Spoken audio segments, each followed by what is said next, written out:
Good morning everyone. आज हम कर रहे हैं question number 12 dissolution of partnership firm का। आइए क्वेश्चन पढ़ते हैं।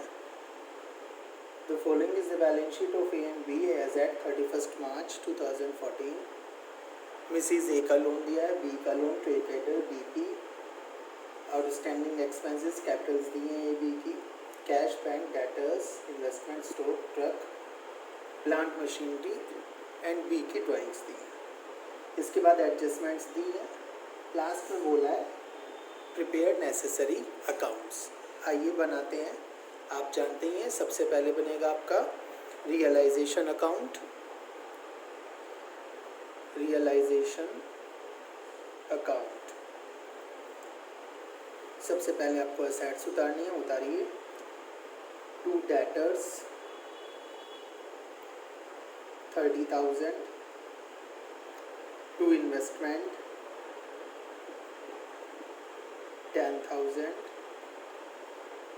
To stock 40,000, to truck 75,000, to plant and machinery 80,000। ठीक है। प्रोविज़न आए बीच में, ये प्रोविज़न भी उतार लीजिए। By provision for doubtful debts, और प्रोविज़न आपके दिए हुए हैं 2000 के। इसके बाद लाइबिलिटीज उतारिए। By Mrs A's loan. आपको बताइए मिसिज ए पार्टनर नहीं है तो उतार सकते हैं। पार्टनर्स का लोन नहीं उतारेंगे, बाहर वालों का, आउटसाइडर्स का लोन उतारेंगे। और मिसिज ए और मिसिज बी कौन है? आउटसाइडर है। पार्टनर है ए बी सी और उनकी वाइफ्स आउटसाइडर मानी जाएंगी, तो आउटसाइडर का लोन रियलाइजेशन में उतार सकते हैं। इनसाइडर का लोन नहीं उतारेंगे क्योंकि इनसाइडर को सबसे बाद में पैसा मिलेगा।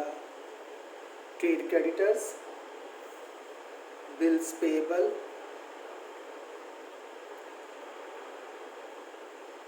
आउटस्टैंडिंग एक्सपेंसेस, जितनी भी लाइबिलिटीज है सारी उतार लीजिए। ओके। कैपिटल्स आपको पता है कहाँ जाएंगी? पार्टनर्स कैपिटल में जाएंगे। ओके। अब एडजस्टमेंट पढ़ना शुरू करिए।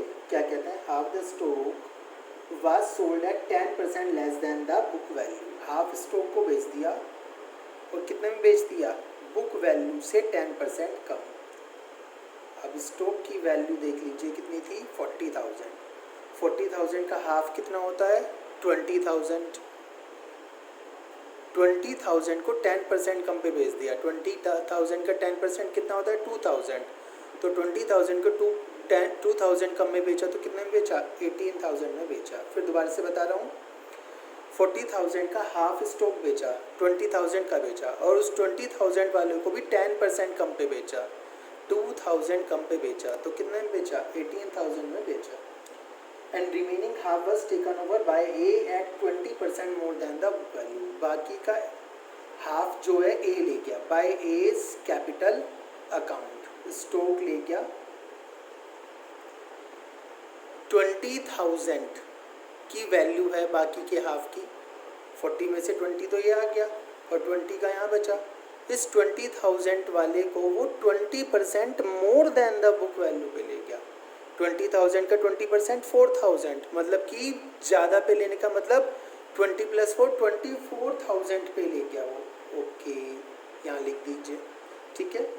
इसके बाद बोला है during the course of dissolution a liability under action for damages was settled at 12,000 against 10,000 included in the creditors। कह रहे हैं एक लाइबिलिटी थी 10,000 की और वो देने कितने पड़े? उसमें 12,000 देने पड़े।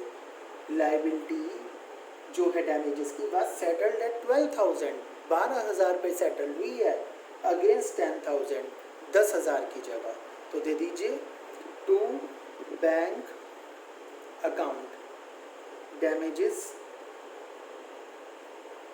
12,000 आपको देने पड़े। ये क्रेडिटर्स में इंक्लूड थे, मतलब कि क्रेडिटर्स 10,000 कम हो गए। 30 में से 10 के पे कर दिए उसने बोला 12,000 देने पड़े 10,000 की जगह, तो 10,000 की लाइबिलिटी थी क्रेडिटर्स के अंदर। ओके, तो 30 में से 10 के क्रेडिटर्स हमने पे कर दिए, अब बाकी के क्रेडिटर्स पे करने हैं। Assets realised as follows, plant machinery 1 lakh,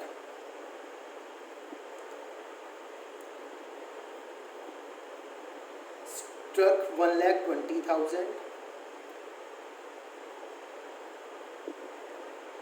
goodwill sold for 25,000।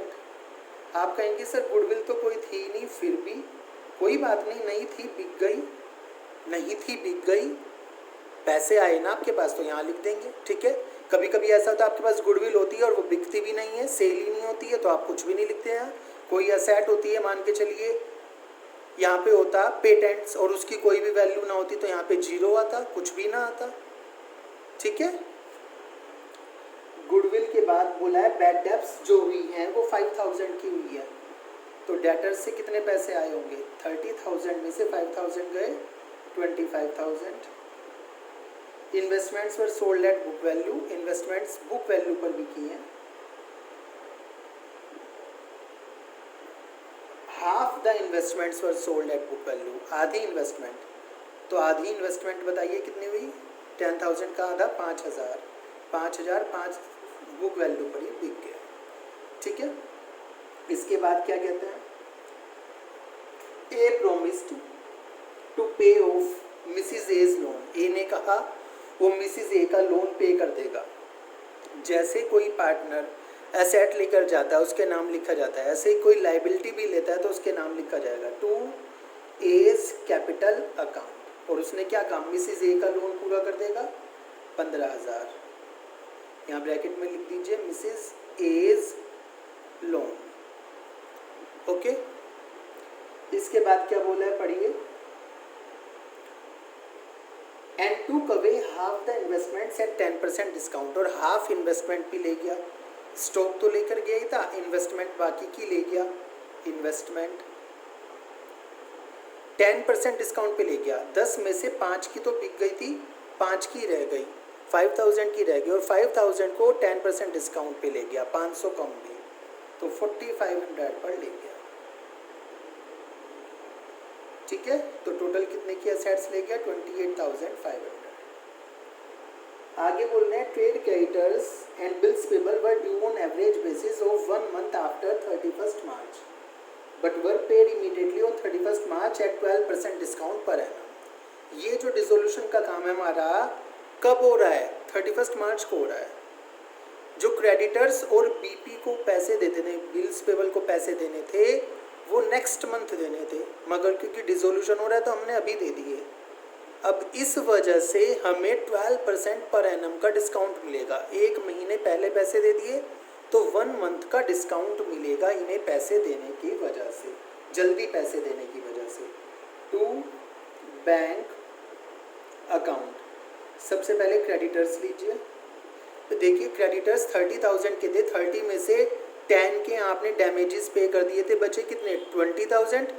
20,000 को आपको क्या करना है, 12% पर एनम के हिसाब से 1 महीने का डिस्काउंट निकालना है। तो 20,000 का 12% पर एनम के हिसाब से 1 महीने का डिस्काउंट कितना होता है 200, तो कितने पैसे देने पड़ेंगे 19,800। ठीक है, ऐसे बिल्स पेबल ले लीजिए, बिल्स पेबल में कितने देने पड़ेंगे 9,900, 1 महीने का डिस्काउंट हो गया सीधा सीधा बिल्स पेबल का 10,000 पे। ठीक है, इसके बाद प्रोविज़न फॉर डीडी का कुछ नहीं होना, मिसिज ए का लोन ए ने दे दिया, मिसिज बी का लोन और देना है वो भी दे दीजिए, मिसिज बीज लोन 10,000 का है। ट्रेड क्रेडिटर्स हो गए, बीपी हो गया, आउटस्टैंडिंग एक्सपेंसेस देने हैं, आउटस्टैंडिंग एक्सपेंसेस दे दीजिए 5,000 के पे कर दीजिए। ठीक है, इसी तरह सारी चीज़ पे कर दीजिए। देख लीजिए प्रोविज़न फॉर डीडी कुछ नहीं होना, मिसिज ए का लोन ए ने दे दिया, बी का लोन आपने यहाँ पे कर दिया, ट्रेड क्रेडिटर्स ये हो गया, बीपी हो गया, दोनों डिस्काउंट के साथ, आउटस्टैंडिंग एक्सपेंसेस ये हो गया। ठीक है, असेट्स जो जो उन्होंने बताई थी हमने सारी कर दी, टोटल कर लीजिए इनका 44,700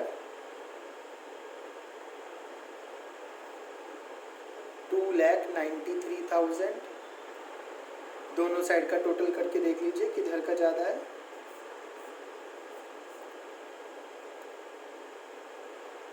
इस साइड का ज़्यादा आएगा 393,500। 393,500 में से सब कुछ माइनस कर दीजिए जितना भी है। ये आ गया 86,800 to partners capital account A B, और ये इक्वल इक्वल बटेगा क्योंकि कोई भी रेशो नहीं दिया गया था। 43,400 43,400। इस तरह से आपका रियलाइजेशन अकाउंट कंप्लीट हो जाएगा। चलिए रियलाइजेशन अकाउंट के बाद देखते हैं capital accounts of partners.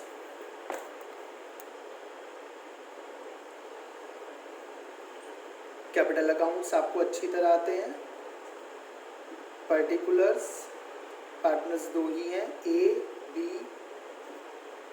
Particulars A B. सबसे पहले कैपिटल का बैलेंस बाय बैलेंस बीडी 1,80,000।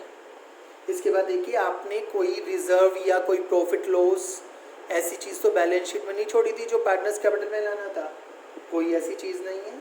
चलिए अब रियलाइजेशन में ए जो चीज़ें लेकर गया था वो बता दीजिए। रियलाइजेशन से देख के बताते हैं।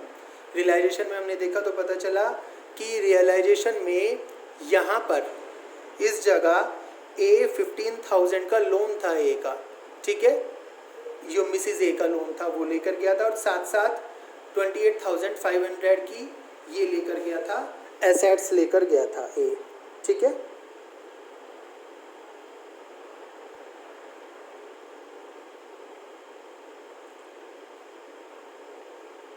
आइए हम पोस्ट कर देते हैं उनको।